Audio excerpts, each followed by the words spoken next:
अगला राजा लिखो, गज सिंह। इसके दो बेटे थे। जो बड़ा बेटा उसका नाम है अमर सिंह। क्या नाम है? जो छोटा बेटा उसका नाम है जसवंत सिंह। कौन कौन दो बेटे हैं बताओ देखे? अमर सिंह और जसवंत सिंह। अमर सिंह बड़ा बेटा है, योग्य, बहादुर, पराक्रमी। एक राजा में जितने गुण होने चाहिए वो सारे गुण किसमें थे? तो निश्चित है, स्वाभाविक है ये कि गज सिंह के मरने के बाद में अगला राजा कौन बनेगा? जसवंत सिंह छोटा था पर स्मार्ट था, और इसको लगता था कि यार मैं राजा कैसे बन सकता हूं, भैया को बाईपास करके मेरे को राजा कैसे बनाया जा सकता है। तो लगा यार यदि कोई मेरी सिफारिश करे, रिकमेंड करे मेरे को कि यार इसको राजा बनाओ तो नंबर आ सकता है। अब रिकमेंड ऐसे बंदे से करवाया जाए जिसकी बात गज सिंह माने। हर कोई जाके तो कहीं इसको राजा बना दो, गज सिंह भगा देगा उसको। तो उसने नोटिस करना शुरू किया कि यार पापा सबसे अधिक बात किसकी मानते हैं, और धीरे धीरे उसको पता चला कि पापा की गर्लफ्रेंड है अनारा बेगम। क्या नाम था? और कहा पापा अपनी गर्लफ्रेंड की बात कभी नहीं टालते, अनारा बेगम की कोई बात नहीं टालते हैं। उसने कहा ये यदि अपनी सिफारिश कर दे तो मामला बन जाए।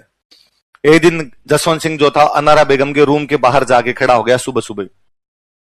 अनारा बेगम जैसे बाहर निकले, सुबह अपने उठ के बाहर आए आंखें मसलते हुए, तब जसवंत सिंह बाहर चप्पले लेके हाथ में खड़ा था, स्लीपर लिया हुआ। अनारा बेगम तो अरे अरे अरे आप जोधपुर के राजकुमार हो, ऐसे क्या कर रहे हो, और ये चप्पलें क्यों हाथ में उठा के नीचे रखो। और जसवंत सिंह कुछ ही नहीं बोला, आगे बढ़ा, स्लीपर उनके पैरों के अंदर पहनाए, चरण स्पर्श किए, और कहा इसमें चप्पलें उठाने की क्या बात हो गई? अरे मैं आपके पापा की दासी हूं, मेरी चप्पलें कैसे उठा सकते हो? कि ना, आप पापा के साथ रहते हो, मेरी मम्मी हो, और मम्मी की चप्पलें उठाने में कोई भी हर्ज? आप तो बताओ तबीयत वगैरह ठीक रहती है आपकी? मैंने बीच में सुना था कोई गठिया हो गया, भिस्काधीराज को बुला के लाऊंगा, कोई दवाइयां लानी हो तो मुझे बता देना। अनारा बेगम बड़े इंप्रेस हुए, देखो बच्चा है लेकिन फिर भी कितना इंटेलिजेंट है।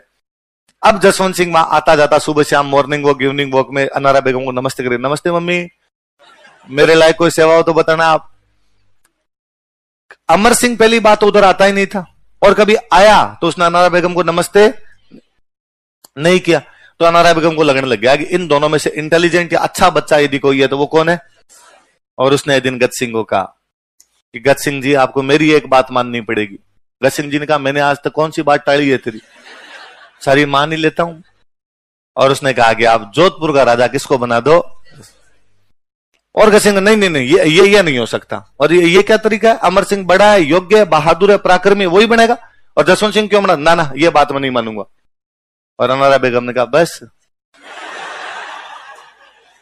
यहां आदमी पिघल ही जाता है।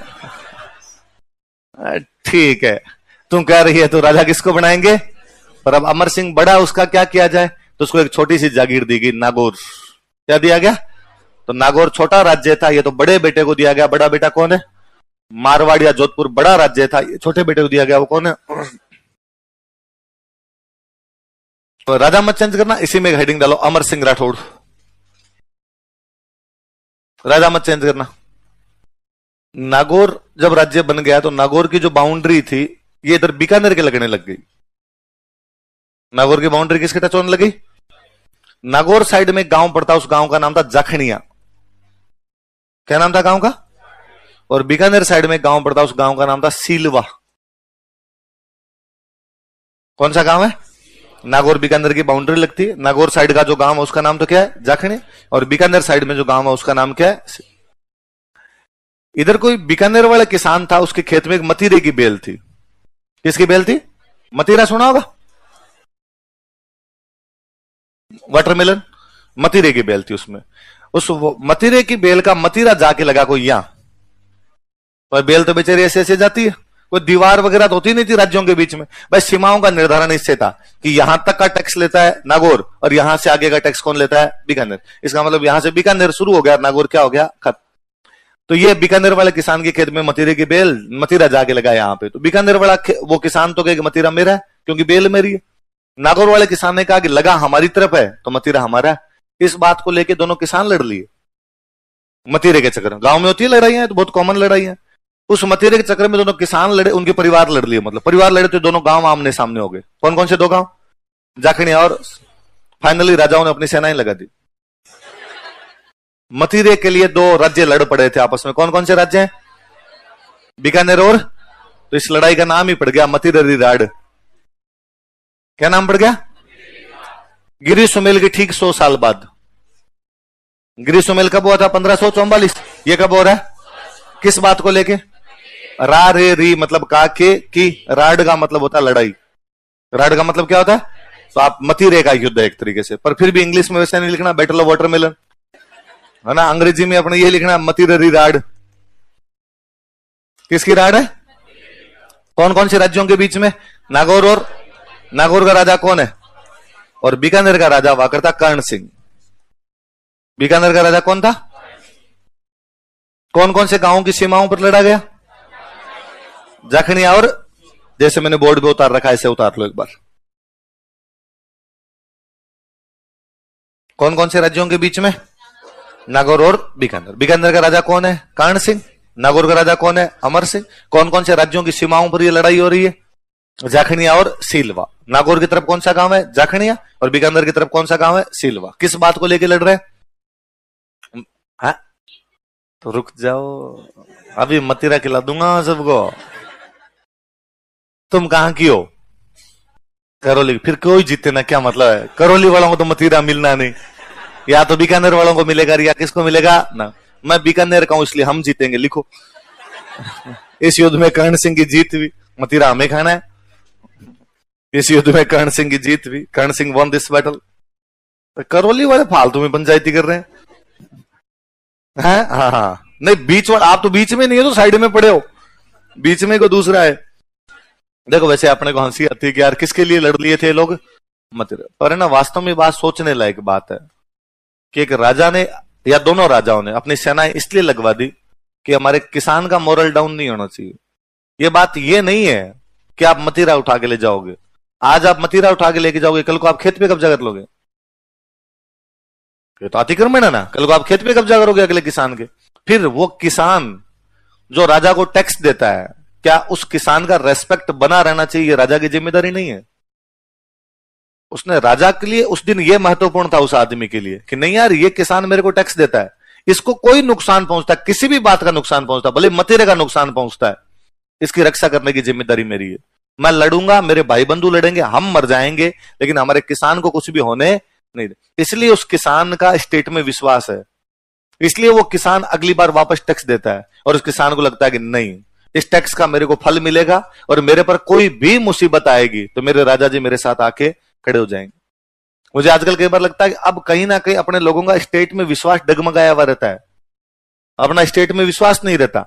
और अपने को अब भी कहीं ना कहीं लगता है कि यार यदि कुछ हो गया तो ये पुलिस कुछ ही नहीं करनी, अपने को तो अपने दम पे करना पड़ेगा। ये बहुत गलत चीज है, हमेशा स्टेट में विश्वास रहना चाहिए। स्टेट का जब विश्वास डगमगाता है लोगों के बीच के अंदर, तो बाद में अराजकता की स्थितियां आती है। श्रीलंका में यही तो हो रहा है, जनता में राज्य के प्रति जो कॉन्फिडेंस है वो खत्म हो गया है, और उनको लगता है ये आदमी हमारा कुछ भी कर नहीं पाएंगे। अपने अभी तक स्थितियां अच्छी, अपने को लगता है कि नहीं यार पुलिस है, तब तक अपने बचे में। ये स्टेट के अंदर विश्वास है, ये स्टेट का विश्वास है। मुझे किस्सा याद आता है, जैसलमेर में एक राजा हुआ जवाहर सिंह।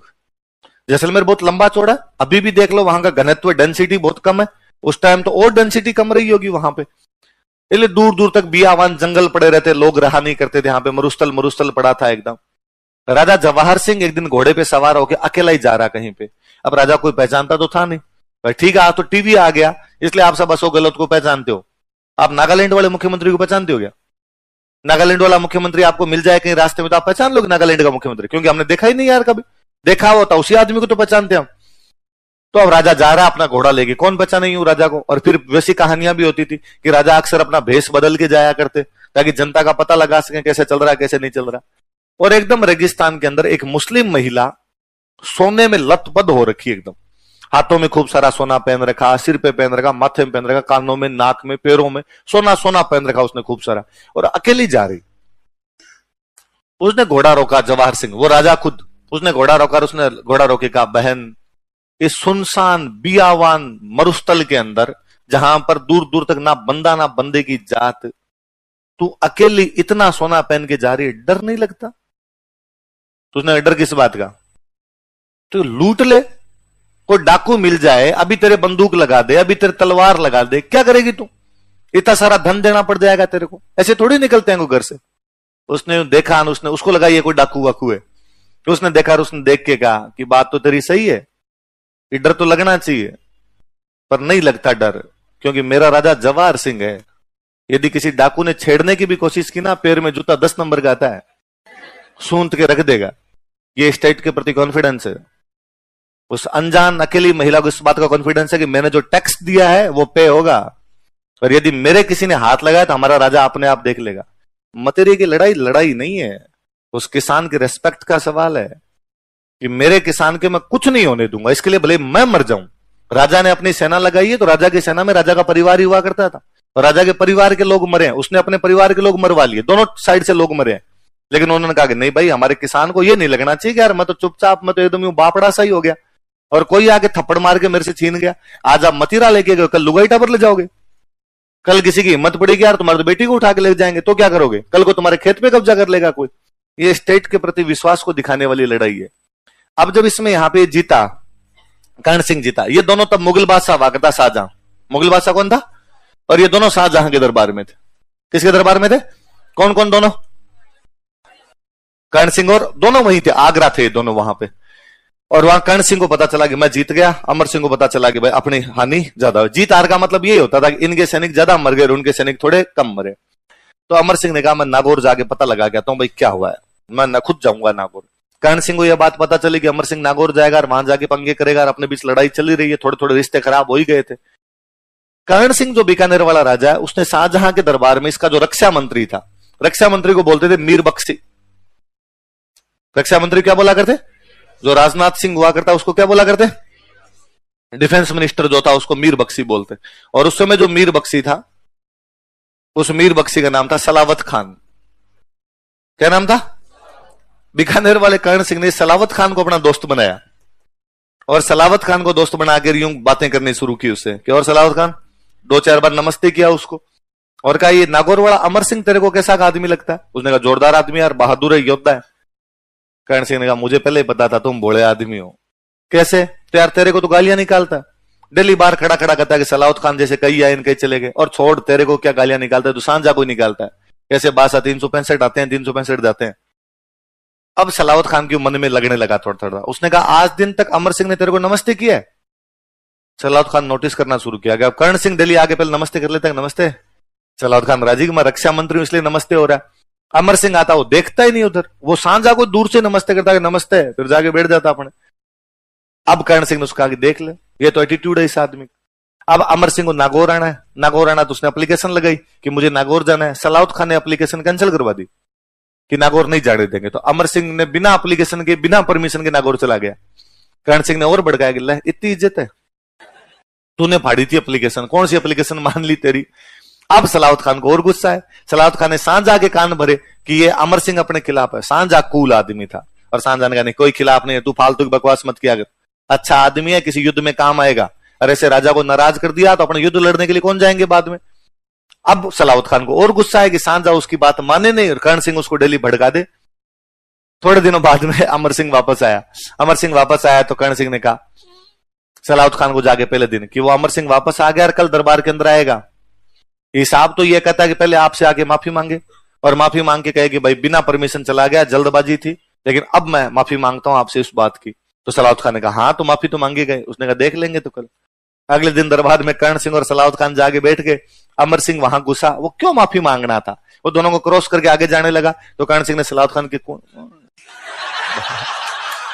बाप जा रहा है तुम्हारा, इसने कोई माफी नहीं मांगी। तो सलावत खान को गुस्सा तो बेचारे को आ ही रखा था, भड़का हुआ था, और उसने पीछे से कहा कि गंवार पता नहीं कहां कहां से उठ के आ जाते हैं। उसने गंवार कहते उस अमर सिंह गुस्सा आया, वो वापस मुड़ा, वापस मुड़ के उसने सलावत खान के बाल पकड़े। कटार रखता था अपने पास, कटार समझते हो, तलवार नहीं, कटार छोटे वाले, वो कटार थी, उसने निकाली, सलावत खान को वही मार दिया। तो सलावत खान को भरे दरबार में ही मार देता। वो किससे मारता है? इसलिए उसका नाम ही पड़ा कटार का धनी। किसका धनी? और फिर उसको लगा कि यार मैं सलावत खान को मार रहा हूं, ये सलावत खान सांझा का साड़ा लगता था। सलावत खान जो था कि यार ये सांझा का साड़ा हो रहा है, और सांझा मेरे को मारेगा। तो उसको लगा सांझा को सल्टाई देते हैं। तो उसने वो कटार उधर से तो निकाली। अब वो जब मार रहा था तो आसपास के राजा तो भाग गए डर के मारे। उसने कटार निकाली और सांझा की तरफ भागा। सांझा सामने सिंहासन पर बैठा, आगे बहुत दिन हो गए तेरे को, मेरे को परमिशन दोगे तुम।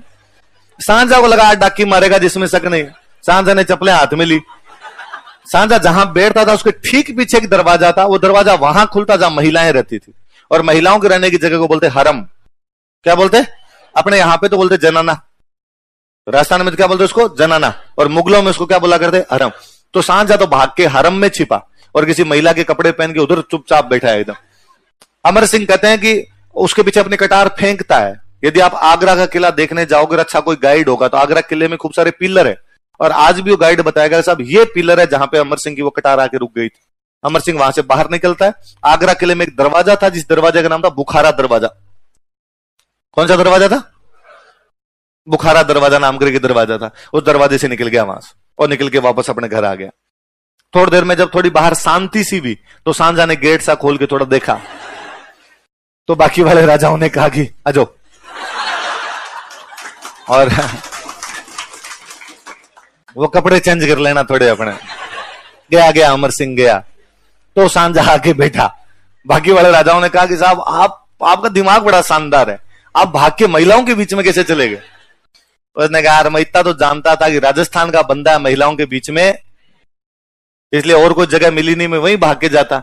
और ये अपने डोकरों में अभी भी रिवाज है कि अपने डोकरे जहां महिलाएं बैठी होती वहां पर नहीं जा, और जाना भी पड़े तो पहले मिस कॉल देनी पड़ती है, बिना मिस कॉल के आप तो शाहजहां आगे बैठा तो शाहजहां ने खुद कहा कि अमर की कमर में कहां की थी कटारी। किससे मारा था उसने? कि अमर की कमर में कहां की थी कटारी। पाव भर लोहे से, कटार में कितना लोहा लगता है? पाव भर लोहे से हिलाई सारी पातशाही, कि पाव भर लोहे से मेरी पूरी बादशाहत हिला के चला गया। होती समसेरी, आज लंबे वाली लेके आता, होती समसेरी तो छिनाई ले तो आगरी, कि यदि उसके पास लंबी वाली तलवार होती आज क्या छीन लेता वो? आग। पाव भर लोहा था फिर भी बादशाह को हिला के चला गया। कहां बनता है ये लोहा? ऐसी कटार कहां से लेके आता वो आदमी? पर शाहजहां को बड़ा गुस्सा आया कि यार मेरे साले को ऐसे मार के चला गया, और शाहजहां ने घोषणा की कि जिंदा या मुर्दा जो भी पकड़ के लाएगा उसको मैं इनाम दूंगा। अमर सिंह का खुद का साला ही चक्कर में आया। अमर सिंह के साले का नाम था अर्जुन सिंह गोड़। क्या नाम था? और इसने अमर सिंह को अपने घर बुला के मार दिया था। तो अमर सिंह हत्या बाद में कौन कर देता है? अर्जुन सिंह गोड़। बाद नागौर के अंदर यह अंतिम संस्कार किया गया उसका। यहां पर उसकी छतरी बनी हुई है, 16 खंभों की छतरी है। कितने खंभों की छतरी है? लिखो थोड़ी सी बात। कौन से दरवाजे से निकल के आया था वो? और सुनना देखो, बुखारा ना उज्बेकिस्तान का एक शहर है। कहां का शहर है? यहीं से एक फ्रूट आया जिसको आप बोलते हो आलू बुखारा। बुखारा शहर का वो, इसलिए उसका नाम क्या पड़ा? मुगल उज्बेकिस्तान से आए थे। मुगल कहां से आए थे? इसलिए उन्होंने अपने जो किले विले बनवाए उनके नाम उस शहर के नाम पर रख लिए। वहां के वो अपने देश में जो शहर थे उनके नाम पर रख लिए। और वैसे भी किलों के दरवाजे हमेशा जिस साइड में वो दरवाजा खुलता है उसके नाम पर होते हैं। कि सांगानेरी गेट सांगानेरी की तरफ खुलता है, अजमेरी गेट अजमेर की तरफ खुलता है। मुझे जोधपुर वाले दरवाजे बहुत अच्छे लगते हैं। गेट का नाम है मेड़ती गेट, मेड़ता की तरफ। नागौरी गेट, नागौर की तरफ। जालोरी गेट, जालोर की तरफ। सिवाणसी गेट, सिवाणा की तरफ। सोजती गेट, सोजत की तरफ। सारे नाम ही वैसे हैं। तो वह दरवाजा आगरा किले का जब बुखारा की तरफ खुलता उसका नाम क्या पड़ गया? बुखारा गेट। पर अमर सिंह यहां से निकला था इसलिए बाद में इसका नाम हो गया अमर सिंह गेट। क्या नाम हो गया? लिखो। अब अमर सिंह यहां से निकल गया था तो बाद में शाहजहां ने इस गेट को बंद करवा दिया। शाहजहां ने कहा बंद करो रे इस गेट को। लिखो, शाहजहां ने इस दरवाजे को बंद करवा दिया था। बाद में एक अंग्रेजों का अफसर आया था यहां पे, जॉर्ज स्टील। कौन अफसर आया था? वो 1809